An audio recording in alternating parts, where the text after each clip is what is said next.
రైతు సోదరులందరికీ నమస్కారం. ఈరోజు చీనాకాయలు అనంతపురం మార్కెట్కు 900 టన్నుల చీనాకాయలు స్టాక్ అయితే నిన్నటి కంటే కొంచెం తగ్గింది.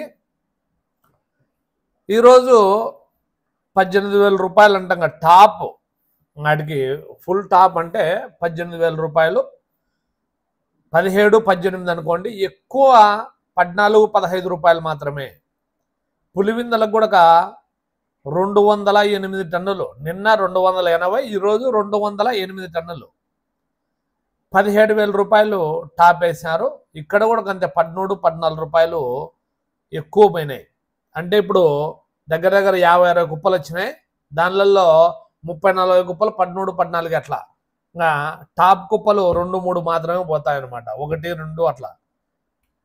ఇది ఇప్పుడున్న పరిస్థితి. ఎందుకు సరుకు అంతా ఎక్కువైతుందో అర్థమే కాలే. బెంగళూరుకి, హైదరాబాద్కు, ఢిల్లీ మార్కెట్లో ఎక్కడ చూసినా కూడా, కోయంబత్తూరు అయినా ఎక్కడ చూసినా కూడా ఇవన్నీ మార్కెట్లు కలిసి 20,000 రూపాయల నుంచి 25,000 రూపాయల వరకు పట్టీలు రావడం జరుగుతుంది. ఏదన్నా కానీ ఇంకా మళ్ళీ మా ఊర్లో 26 పెట్టినారన్నా, 27 పెట్టినారంటే అక్కడ టాప్ కాయ సూపర్ ఎక్కువ వచ్చే మాదిరిగా ఉంటుంది. అంటే లావుకాయలు చాలా ఎక్కువ వచ్చే ₹1, ₹2 వాళ్ళు దాన్ని బట్టి పెడతారు. ఒట్టుకు ఎక్కువగా తీసుకుంటారంటే ఇంకా మీకు మాకు ఏం సంబంధం లేకుండా ఇంత డబ్బులు అని చెప్పి 1,00,000, 4 లక్షలు అట్లా ఆ విధంగా తోట పైన అట్లే ఒట్టుకు ఎక్కువ శాతం నాకు తెలిసి అయితే ఇప్పుడు ఒట్లకే ఎక్కువ శాతం జరుగుతుందన్నమాట. ఇంకా ఏం మందులు కొడుతున్నారన్నా ఏం కథ అని అవి కూడా చెప్పు అని చెప్తున్నారు. ఇప్పుడు మందులంటేనే చాలా భయం అవుతుంది.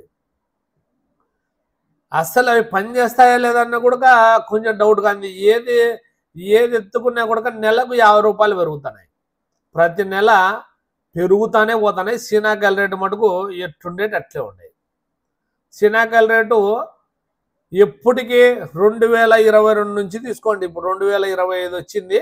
4 ఏళ్ళ నుంచి ఈ 20,000, 30,000, 20,000, 30,000 ఇదే మాదిరిగా ఎవరో అదృష్టవంతులు లాస్ట్ వరకు పెట్టుకుంటుంటే 50,000 అమ్మేది. ఇవి మందులు మటుకు 300 ఉండే మందు 700 అయింది. నిన్న లేక మొన్న యూరియా 300 ఉండే, 280, 300 ఉండే యూరియా ఈరోజు 500 అంట.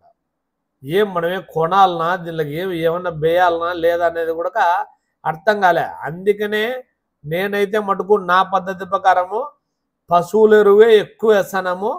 ఇప్పుడు టిప్పర్లతో తెప్పించుకున్నామన్నా అది కూడా అంతే.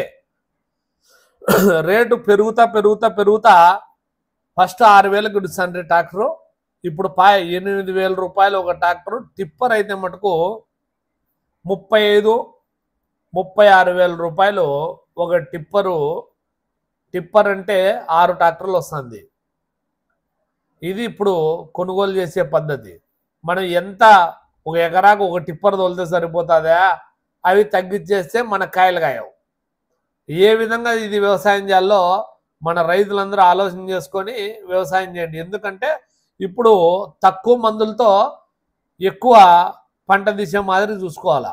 అందుకనే ఆ న్యూట్రిన్లు కలపండి, ఈ న్యూట్రిన్లు కలపండి అని ఒక మందు ఇచ్చే సరిపోయేదానికి ఫస్ట్ రౌండ్ అల్లికా అని కొట్టినాను నేనైతే. నా వరకు అయితే కన్నా అల్లికా, డాకా ఇవన్నీ రకరకాల పేర్లు ఉంటాయి. ఇంకా వాళ్ళు కంపెనీ మారుతుంటే పేరు కూడా మారుతుంటుంది.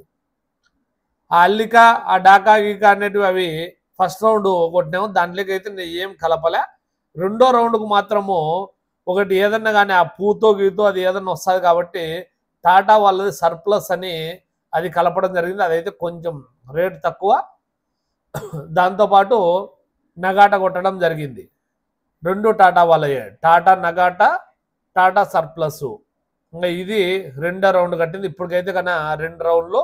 మళ్ళా 3వ రౌండ్ పోయినప్పుడు కూడా ఇవన్నీ మళ్ళా కలపాలంటే మందు 700, నగాట అయితే కన్నా ఇది మళ్ళీ 600, 700 పడాయి. మళ్ళీ డబల్ రేట్ పడుతుంది. అందుకనే ఒక మందులేకి అప్పుడు కొంచెం యూరియానో లేకపోతే ఇట్లా పోసి కొడతాను. ఈ యూరియా పెరిగిపోయింది రేటు. లేకపోతే ఆ యూరియా కొడితే కానీ మళ్ళీ కాయలకి ఇబ్బంది, అది ఇబ్బంది, ఇది ఇబ్బంది అని అట్లా చేస్తారు. ఫస్ట్ ఏమో కొట్టినప్పుడే అప్పుడు ఏం కాలే మనకు. అప్పుడు ఫస్ట్ కొంచెం యూరియా వేసి కొట్టండి అది ఇది అని చెప్తున్నారు వాళ్ళే. మందులోనే చెప్తున్నారు. ఇప్పుడు మళ్ళీ అదే వచ్చి మీ కాయలు రాలిపోతాయి, ఎర్రగా అయితే అది ఇది వాళ్ళే చెప్తున్నారు.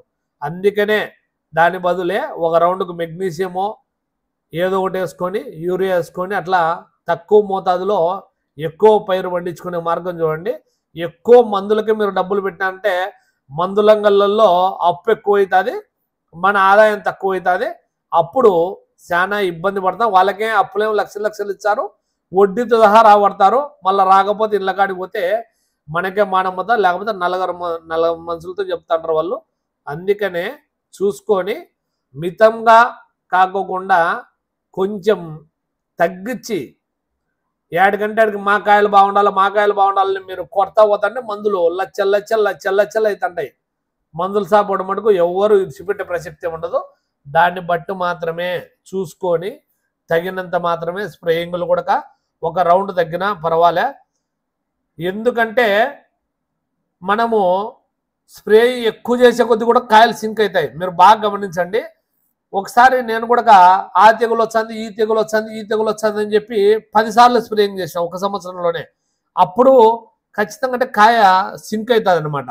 మినిమంగా మనము కాయకు చేయాల్సింది 15 రోజులకు ఒకసారి. 15 రోజుల వరకు ఏ తెగుళ్ళు అయితే కన్నా పెద్దగా ఆశించవు. అది మళ్ళీ గుడ్డు రూపంలో గుడ్డు పెట్టి మళ్ళీ అది పురుగుగా మారడానికి కూడా టైం అనేది తీసుకుంటుంది. కాబట్టి ఆ టైం లోపల మనము 15 రోజులకు ఒకసారి స్ప్రేయింగ్ కొడితే, అది కూడా ఫస్ట్ 4 స్ప్రేయింగ్లు మాత్రమే, మళ్ళీ ఆ తర్వాత నెలకు ఒకసారి కొట్టినా కూడా ఏమంతగా ప్రభావం అయితే చూపిలేదు.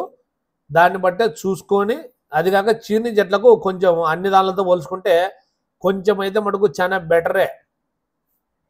మిగతా దానిల మాదిరి దానిమ్మ మాదిరి అట్లా 3 రోజులకు ఒకసారి 4 రోజులకు ఒకసారి కొట్టాలంటే అది మనతో అయ్యే పని కాదు. అందుకే చీని చెట్లకు మాత్రము కొంచెం చూసుకొని స్ప్రేయింగ్లు చేసుకొని మన రైతులందరూ ఖర్చు తగ్గించుకొని కొంచెం చూసుకొని వాడుకోండి. అట్లనే ఈ వీడియోకి వచ్చే కామెంట్లను బట్టి కూడా నాకు అర్థమవుతుంది, రైతులందరూ కొంచెం డిసప్పాయింట్ అయినారని చెప్పి. ఏమి ఇట్లాంటివన్నీ మామూలే. మనము ఎంత డిసప్పాయింట్ అయినా మళ్ళా మనం మటుకు ఖచ్చితంగా అంటే వ్యవసాయం చేయాల్సిందే, తప్పదు. కాబట్టే కొంచెం హుషారుగానే కామెంట్లు పెట్టండి. ఈ ఛానల్ నచ్చినట్లయితే కన్నా మీకు ఉపయోగపడుతుంది అనుకుంటేనే హైప్ చేయండి, సబ్స్క్రైబ్ చేయండి. 10 మందికి ఈ ఛానల్ రీచ్ అయ్యే మాదిరిగా మన మార్కెట్ వివరాలు కన్నా తెలాలంటే మన యూట్యూబ్ ఛానల్ చూసి కూడా చాలా మంది మోసమి రేట్లు అయితే చెప్పడం జరుగుతూ ఉంది. ఖచ్చితంగా అంటే వాళ్ళని కూడా ఎంకరేజ్ చేయండి. ఎందుకంటే మనకి ఎక్కడెక్కడ అన్ని నాకు ఒక్కరికే తెలుస్తాయనేం కాదు, వాళ్ళు కూడా కష్టపడుతున్నారు. అందరినీ ప్రోత్సహించి మనకి వివరాలు అయితే తెలుస్తుంటాయి. కాబట్టి ఇంకా వాట్సాప్లో కానీ ఇట్లా వాళ్ళు పులిమిందల నుంచైనా ఎవరైనా కూడా షేర్ చేస్తున్నారు ప్రతి ఒక్కరికి. అవి కూడా ప్రతి ఒక్కరికి మార్కెట్ తెలుసుకొని మన రైతులు ప్రతి ఒక్కరూ తెలుసుకొని నిదానంగా అమ్ముకోండి. మోసపోకుండా ఫస్ట్ అమ్ముకోండి. ఇంకా రేట్ ఎప్పుడు పోతా అంటే ఇంకా మళ్ళీ వినాయక చవితికి అయితే ఏమో డౌట్ కానీ ఉంది. ఇంకా దసరా కోసం ఎదురు చూడాల్సి ఉంది. చూద్దాం. మార్కెట్ ఇట్లే పోతే ఇంకా రేపు ఆదివారం, రేపైతే మార్కెట్లు ఎక్కడ ఏమో తెలీదు.